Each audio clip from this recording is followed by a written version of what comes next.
She refused a paternity test for 15 years, but when I discovered the truth, I uncovered a shocking web of lies and victims. It all starts around 15 years ago when I was finishing up a contract job across the state. My girlfriend of 3 years, Melissa, had been acting strange even before I left. I'd been away for a few weeks, not long by any stretch, but just enough time to feel like I needed some space to think about things. Our relationship was going downhill fast, and I'd pretty much decided to break up with her as soon as I got back. I figured it'd be easier in person, you know. The day after I got back, she's already blowing up my phone, saying she has big news and that we need to talk. So, I head over. Knowing something's up, Melissa's acting a little too excited, like over the top cheerful, and immediately, I'm getting this gut feeling something's off. Then she drops it, she's pregnant. I'm not going to lie. That hit me like a ton of bricks. I just sort of stared at her, and the whole thing felt unreal for a second. But here's the kicker. After I let the news sink in, I asked how far along she was, expecting maybe a couple of weeks, tops. But then she says, 4 to 7 weeks. Right away, I'm doing the math in my head. I've been gone for 5, maybe 6 weeks, depending on how you count the days. No matter how I sliced it, those numbers didn't line up. I kept my cool though, and asked if she was sure about the timing. I thought maybe she'd backpedal a bit, like she'd just gotten it wrong or something. But nope, she's sitting there, nodding, absolutely certain. I told her, Melissa, I've been away for almost 6 weeks, that doesn't add up. She got all defensive right away, like I'd accused her of something huge. Are you doubting me? She fired back saying, this is our baby. In that moment, I realized she was dead set on making me accept this. No questions, no pushback. Nothing. But there was no way I was just going to roll over and go along with it. So, as calmly as I could, I told her that if she wanted me to be involved, we'd need 2 things. First, a paternity test to make sure the baby was mine. Second, if the test showed I was the father, then we'd go through lawyers to figure out support and custody. I wasn't trying to be a jerk here, but I wasn't about to let her rope me into something if it wasn't even my kid. Well, that set her off. She went from defensive to downright furious. She was yelling that I was insulting her, that I didn't trust her, and she kept saying things like, I can't believe you'd ask me to do something like that. According to her, just asking for a paternity test was basically calling her a liar to her face, but I was done playing along. So, I told her that if she wasn't willing to do the test, then we were over, and here's the weird part. She wouldn't accept the breakup. Like, she outright said, I don't accept that. As if she could just refuse to be broken up with. I don't even know how that works, but she was set on ignoring everything I'd just said and carried on like we were still together. When I finally left her place, I hoped maybe she'd cool off and realize I was serious about the breakup, but that was just the beginning of a long nightmare. The next couple of weeks were like a bad movie. Melissa started spreading the story that I was a deadbeat who had abandoned her while she was pregnant. She told all our friends, our old co-workers, even people I barely talked to anymore. Suddenly, I was getting calls from mutual friends saying things like, man, you really should step up. She's pregnant, and she needs you. Every time I tried explaining my side, it was like talking to a wall. Melissa had them convinced she was this poor, abandoned girl who'd been left to fend for herself. Some of my friends even offered to help her financially. And I knew a few people were slipping her money. It was like she'd made me into some kind of villain, and nobody wanted to listen to my side of things. She'd post on social media with all these woe is me updates, dropping hints about how hard life was, and people ate it up. I tried reaching out to people to explain my side, but it felt pointless. Even my family was getting pulled into it, and I ended up having to talk to a lawyer just to cover myself. I offered to help her out financially a bit, just to keep things from getting even more complicated if, on the off chance, the kid really was mine. But my lawyer warned me not to give her anything, or it might be taken as me admitting I was the father. Basically, if I sent her a dime, it could bite me down the road. It felt like a lose-lose situation. Meanwhile, Melissa had no shortage of people willing to listen to her. There was this one guy, Tony, who kept bugging me to do the right thing and support her. He had this idea that helping her wouldn't come back to bite me legally. I finally told him, look, if you feel so strongly, why don't you support her? He backed off after that, but it left a bad taste in my mouth that people I thought were friends were more willing to believe her than me. The worst part was the random encounters. I'd be at the grocery store or out with friends, and people would give me this look, like they knew all about my situation, and were just waiting to judge. No matter what I said, it didn't change anything. They just saw her as this poor pregnant woman who'd been done wrong, and I was the guy who ran off. I'd try to explain, saying there was no proof I was the father, but that only made people look at me like I was in denial. And then, right in the middle of all this, Melissa started sending me photos. Just random, staged pictures of her and the baby. She'd put these captions like, "Lucy wants to know where Daddy is," and they were clearly meant to make me feel guilty. I'd just delete them and try to ignore it, hoping she'd give up. But I was starting to realize this wasn't going to be that simple. Honestly, looking back, I can see how naive I was. I thought if I just ignored her, she'd eventually move on. But Melissa wasn't about to let me go that easily. Every time I turned around, she was there, telling more people, spreading her story, and trying to pull me back in. That was just the start, though. Little did I know, things were about to get a lot more complicated. After that whole mess of me trying to cut things off, Melissa just wouldn't let up. It's like she made it her personal mission to keep me tangled in her web. Every couple of months, she'd find a new way to drag me back in. It started small, just a few text messages here and there. She'd send me random updates, like, "Lucy is doing great. She smiled for the first time today." I'd ignore it. Then a week or so later I'd get another, "Lucy misses you," or, "It's too bad you're missing out on these special moments." I tried telling myself she'd get bored eventually, but nope. Melissa would find these ways to remind me she existed, that she had this baby she was convinced was mine, and that I was missing out. Then she started escalating. I'd be out with friends, and she'd just show up out of nowhere with the baby, acting like we were still together or something. She'd waltz over, holding Lucy, smiling like she wasn't the least bit out of place. "Oh hey," she'd say, like it was casual. "Thought you'd want to see your daughter." Now, imagine the looks I'd get from people who'd already heard her version of things. My friends would just stare at me like I was this jerk abandoning a child, and Melissa would act hurt, like she couldn't understand why I was being so cold. I'd just leave or say something short to shut it down, but it was getting exhausting. The woman had zero shame and was absolutely determined to make me feel guilty. After the first couple of times, I had enough and went to my lawyer again. I told him about her showing up everywhere, sending messages, telling everyone that Lucy was mine. He suggested I try for a restraining order, even though it was a long shot. So, we filed, and eventually I got a temporary restraining order against her.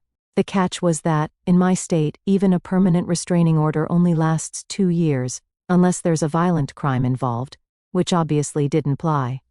But I thought, fine, at least I'll have a couple of years of peace, except I didn't. 2 years flew by, and the day the order expired, Melissa was right back at it, sending messages, showing up, trying to get my attention. I had to go back to court and renew it. This became a thing every 2 years, like clockwork, and every time, she'd be back the moment it lapsed, claiming Lucy missed her dad, or that she was struggling as a single mom and needed help. There were even times she'd show up at my place with Lucy, trying to get inside. She'd go on and on about how it's not healthy for Lucy to not know her father, and then she'd get upset if I refused to let her in. I'd have to walk her out, sometimes with neighbors watching, and I could practically feel the gossip spreading. All I wanted was some distance from this mess, but every time I thought things were calming down, she'd find a way to get back in. One of the worst times, though, was during a work event. I was at a work dinner, talking to colleagues, when Melissa showed up with Lucy in tow, acting like it was a family reunion. My boss was there, people I worked with, all looking at me like I had this secret life I'd been hiding. She pulled me aside and started in about how Lucy deserved to know her father. I told her straight up, in front of my boss, "Get a paternity test, Melissa, and then we'll talk." But she just turned on the waterworks, making a scene and practically begging me to just give Lucy a chance. After that, I had to spend weeks clearing things up with my boss, explaining that no, I wasn't secretly the father, and yes, I was dealing with some crazy stuff. It was embarrassing to say the least, and it made things at work uncomfortable for a while. Eventually, my lawyer suggested we file again for a more permanent restraining order. Even though the court order could only last 2 years each time, he said if we could prove this pattern, it might make it harder for her to get around it. So, we went through the whole process again, laying out every incident, every message, every time she'd shown up unannounced. The judge approved it, but of course, I knew it'd be the same deal. 2 years of quiet, if I was lucky. But 2 years would pass, and the moment the order lapsed, I'd start getting the messages again. Melissa just couldn't help herself. And it wasn't just me she was bugging. I'd hear from mutual friends or old coworkers that she was still talking about Lucy's dad abandoning her. She was relentless. One friend even called me up saying, "Hey man, maybe you should just do what she wants. I mean, you don't know. Maybe Lucy really is yours." It was like no one cared what I had to say, like Melissa's sob story was the only version that mattered. At one point, I just stopped trying to explain myself. I figured people were going to believe whatever they wanted to believe, and I couldn't control that. But it was exhausting dealing with all the judgment, the assumptions, people treating me like I was this deadbeat who didn't care about his kid. Melissa knew exactly how to push buttons. Every couple of months, she'd send a picture of Lucy, always a posed one, with some sad caption like, "Lucy misses her daddy." I didn't even respond. I'd just delete them and move on. But she knew what she was doing. She'd drop those photos, wait a few weeks, then show up somewhere she knew I'd be, like she was testing how much it would take to make me crack. After a while, it felt like she was less interested in the actual support and more about dragging me back into her life. It's like she got some kind of kick out of having me stuck in this endless loop with her. No matter what I said, no matter how many restraining orders I got, Melissa kept coming back, trying to make me play along in this little game of hers. At one point, I even considered moving. I thought maybe if I was farther away she'd finally back off. But then I realized that wouldn't solve anything, and I shouldn't have to run from my own life. So, I stayed, put up with the looks, the messages, the drama, hoping that one day she'd get bored and move on. But Melissa wasn't getting bored. She'd only dig her claws in deeper, finding new ways to make sure I didn't forget about her or Lucy. And every time I thought it was over, every time I thought maybe I'd finally be free of her, she'd show up again with some new story, some new demand, and always that same claim. Lucy deserved to know her dad. Looking back, I should have known this was never going to end easily.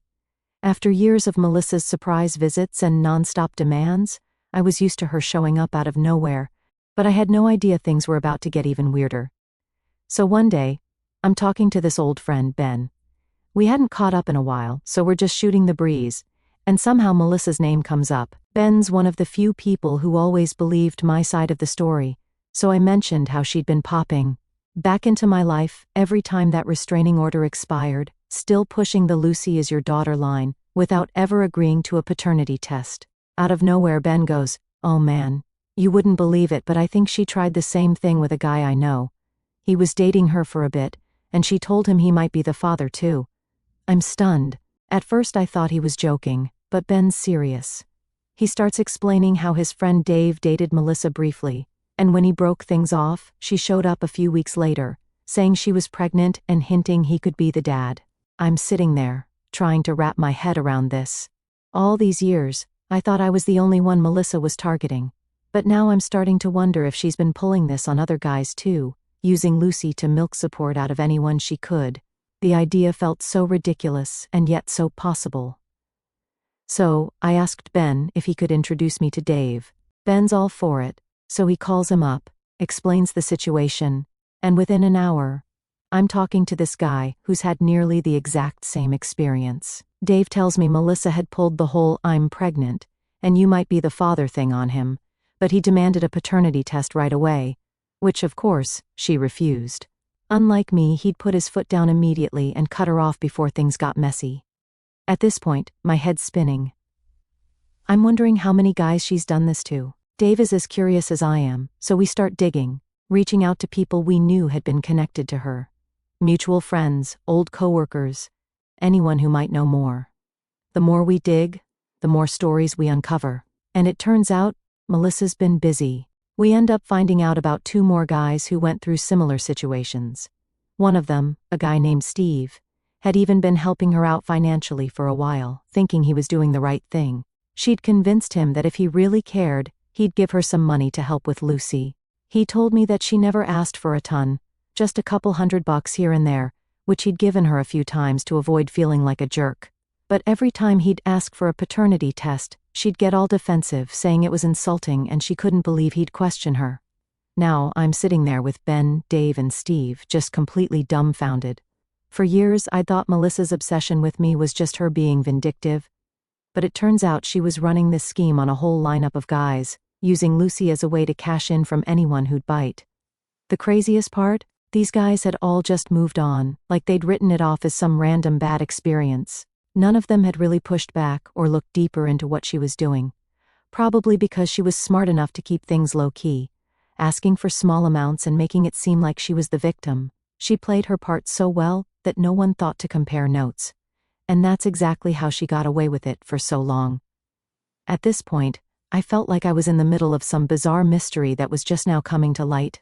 We start piecing together a timeline, trying to figure out when she'd been with each of us, and when she'd started using Lucy as a pawn. It was like this twisted puzzle, with each of us holding a piece that only made sense when we put it all together. I decided it was time to take this to my lawyer and see what we could actually do about it. I couldn't let her keep pulling this on me, or any of the other guys. So we all agreed to go in together as a group. My lawyer was blown away when I explained the whole situation. He hadn't seen anything like it before, but he said that if we all worked together, we could make a strong case against her, and finally get some closure on this whole thing. After we filed, Melissa was ordered to appear in court, and that's when things got even messier. She tried denying everything, acting like we were all just a bunch of bitter exes trying to gang up on her. But with so many of us telling the same story, she didn't stand a chance. My lawyer pointed out how she'd refused a paternity test from every single one of us, how she'd taken money from Steve under false pretenses, and how her story changed depending on who she was talking to. She started to unravel pretty quickly under the pressure. The judge eventually ordered her to get a paternity test for Lucy, and you could see Melissa's face go pale. For the first time, she was losing control of her little game, and she knew it. She tried arguing with the judge, saying the test was unnecessary and insulting. But the judge wasn't having any of it. We all took our tests, and at this point, I was finally starting to feel like maybe this nightmare was coming to an end. The judge set a date for the results, and I remember walking out of the courtroom that day with a weird mix of relief and anger. I was mad, sure, but there was this strange sense of satisfaction knowing that maybe this was finally it, the end of Melissa's endless demands and guilt trips. What blew my mind, though, was how close she'd come to getting away with it. If it wasn't for that one random conversation with Ben, none of us would have ever known there were other guys going through the exact same thing. She could have kept this up for who knows how long, dragging other men into her chaos, squeezing money out of them with this fake story of Lucy's dad. It's like she'd perfected this routine, knowing just how to push people's buttons without pushing too far. The worst part was, I couldn't help but think about Lucy. Here was this kid, being used as a tool by her own mom, with no idea who her real dad even was or if he'd ever been around. It was sad, honestly. And I realized that if Melissa was capable of doing this to us, what else was she putting that kid through? But that wasn't my problem to solve. All I wanted was for Melissa to leave me and everyone else alone, to end her game for good. And finally, it felt like that might actually happen. The day finally came for us to face Melissa in court, and let me tell you, it felt surreal. After years of her games, her guilt trips, and her lies, here we were, all lined up in the same room. The other guys and I had spent months preparing, comparing notes, working with our lawyers. But as I sat there, waiting for the hearing to start, it hit me how wild this whole situation really was. A bunch of us, practically strangers, bonded by one woman's never-ending scam. It was like a bad movie, only we were living it. When Melissa walked in, she was all smiles, trying to act like this was some big misunderstanding. She even gave a little wave to one of the guys she'd been hounding, as if she was walking into a coffee shop to catch up with friends. Unbelievable. But that's Melissa for you. Always playing to her audience. Always acting like she's the victim who doesn't understand why everyone's ganging up on her. Then the hearing starts, and she immediately tries to twist things, making herself look like she was just a struggling single mom who was only trying to make ends meet. She goes on about how she just wanted what was best for her daughter, talking like she's some kind of martyr. I'm sitting there, grinding my teeth, while she tells this sob story. But the judge was not buying it. You could see the skepticism all over his face. My lawyer laid everything out, starting with my story. He went through how Melissa had initially claimed I was the father, how she'd refused a paternity test from the start, and how she'd used the Lucy needs her dad line to guilt me into contact time after time. He brought up every message, every unwanted appearance, every single time she dragged me into her mess, only to disappear whenever I asked for proof. It was brutal hearing it all laid out like that. Years of my life summed up in this sad, twisted timeline. Then he moved on to the others. Dave, Steve, and the rest of the guys took turns telling their versions of the same story. Each one had almost the exact same experience: Melissa showing up, saying she was pregnant, insisting they were the father, and refusing any kind of paternity test while squeezing them for support. It was like watching a broken record. Same lies, same manipulations, just with different names and faces. Melissa's lawyer tried to defend her, saying we couldn't prove she'd done anything wrong. He claimed she'd just been misunderstood, and that we were exaggerating things. But when the judge looked back over all our statements, and saw how similar they were, even he had a hard time keeping a straight face. It was clear Melissa's lawyer was grasping at straws, trying to turn this mess into something innocent. But with so many of us standing there, all telling the same story, they didn't stand a chance. Then the judge turned to Melissa, and he was done playing nice. He asked her directly why she'd refused every paternity test, why she kept insisting that Lucy was each of our kids when she wouldn't prove it. Melissa's face went red, and she started stammering, saying that she felt it was insulting, and that a mother's word should be enough. She tried to throw some guilt in there, talking about how hard it is for single mothers, and how she was just trying to protect Lucy. The judge looked at her for a long moment, then said, "Miss Clark, you've been asked by multiple men, multiple times, to provide proof of paternity, and you've refused every single time. I have to question the sincerity of your claims." For the first time, Melissa looked shaken. She opened her mouth, like she was going to argue, but nothing came out. Finally, she muttered something about how she didn't think it was necessary. That's when my lawyer spoke up again. He pointed out how she'd accepted money from Steve for years, knowing full well he might not even be the father. He explained how she'd manipulated people, how she'd kept Lucy from any real connection to her true family just to keep this charade going. You could see Melissa shrinking under every word, her confident smile gone, replaced with this trapped look, like she finally understood she was caught. Then the judge ordered a paternity test right there. Melissa tried to argue again, saying it was still insulting and humiliating to go through with it. She even turned to the judge with tears in her eyes, saying, "I just don't understand why they're doing this to me." But the judge was done with her. He told her the test wasn't just for our peace of mind but for Lucy's, so she could finally know who her father really was. Melissa went silent after that, and you could see she knew she'd lost. I remember sitting there, watching her, and feeling this mix of relief and disgust.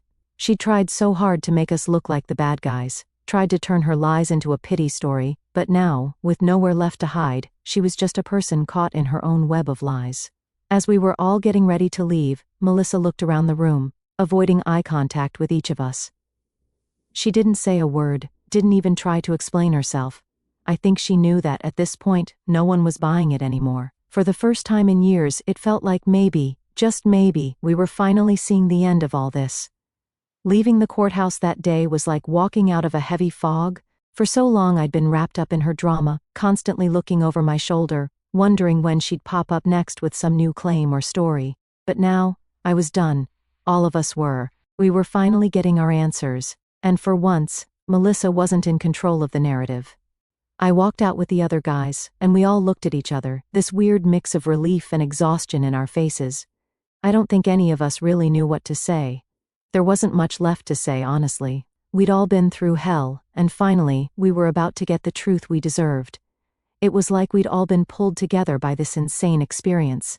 And now, as we left, it felt like we were each finally walking away from it for good. All that was left now was the paternity test, and finally, we'd know. No more guessing, no more lies, no more guilt, just the truth, plain and simple.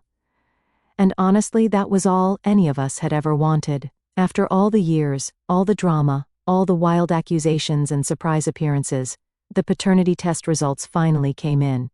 I'll admit, waiting for that final answer wasn't easy. Even though I'd been sure all along that Lucy wasn't mine, there was still that tiny sliver of doubt gnawing at me. I mean, what if Melissa had been right this whole time? But deep down, I was pretty confident I'd been played. The day the results came in, I was at work.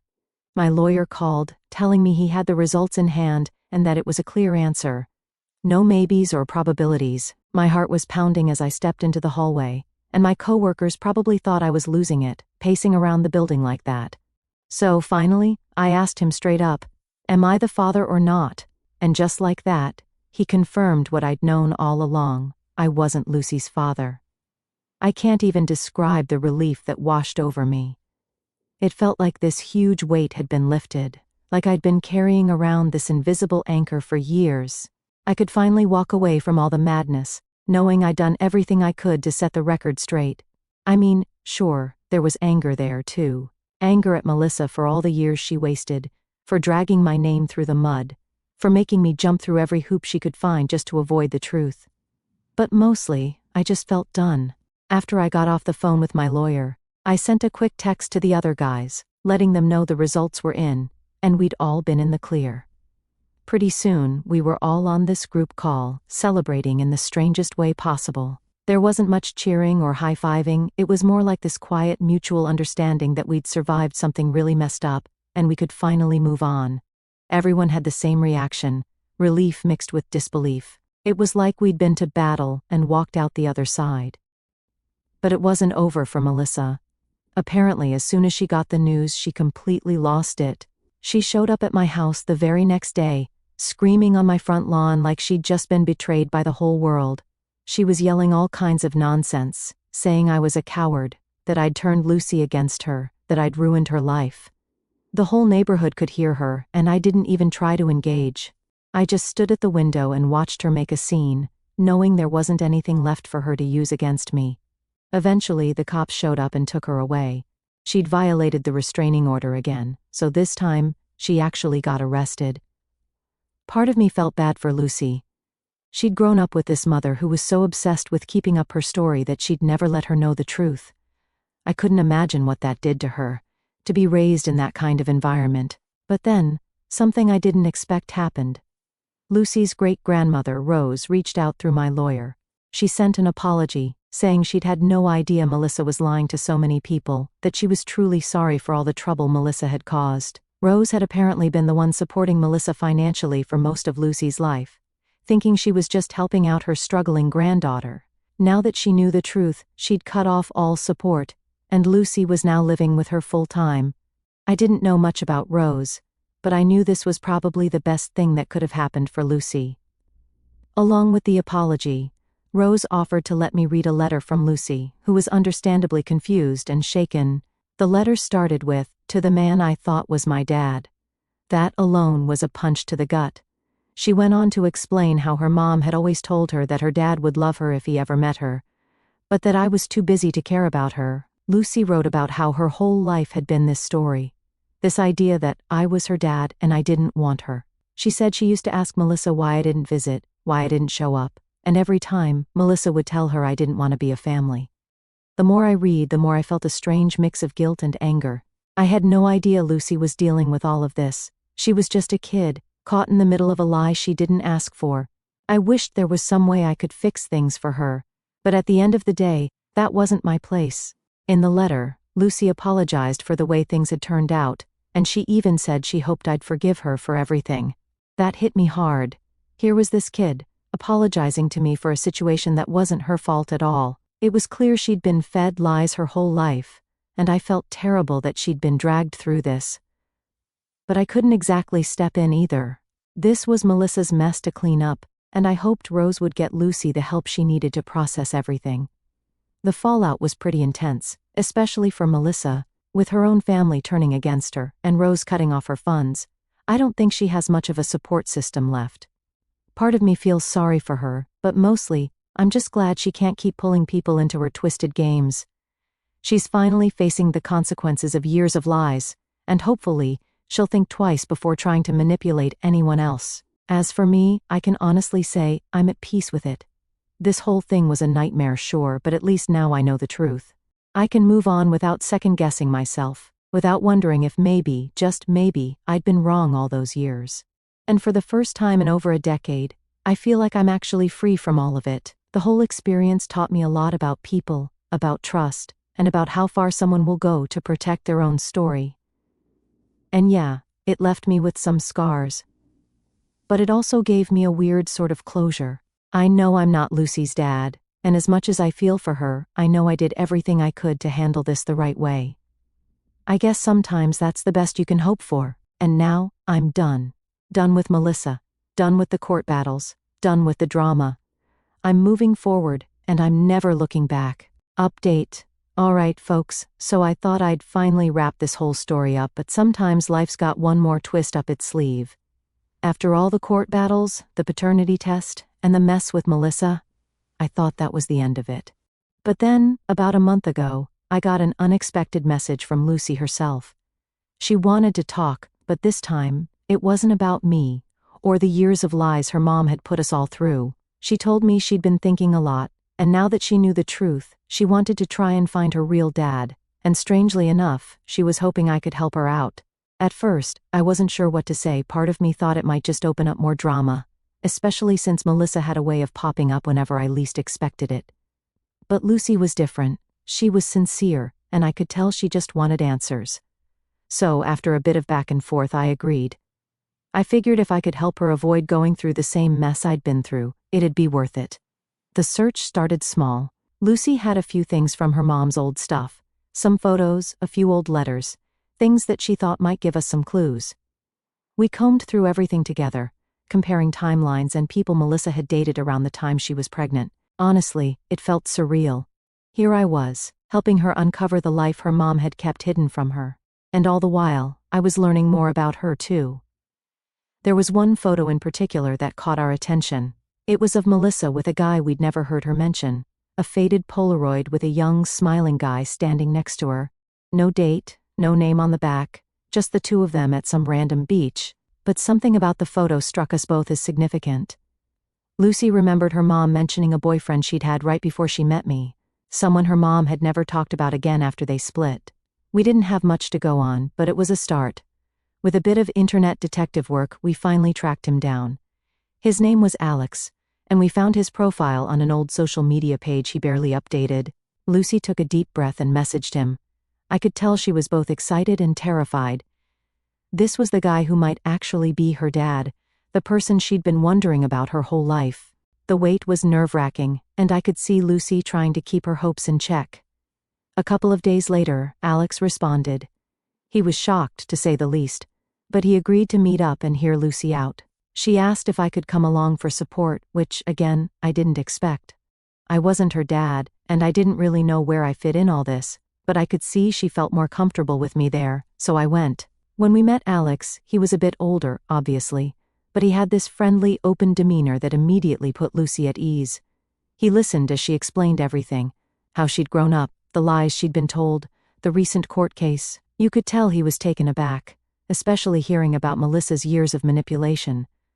But there was something in his face that told me he was ready to make up for lost time if it turned out Lucy was his daughter.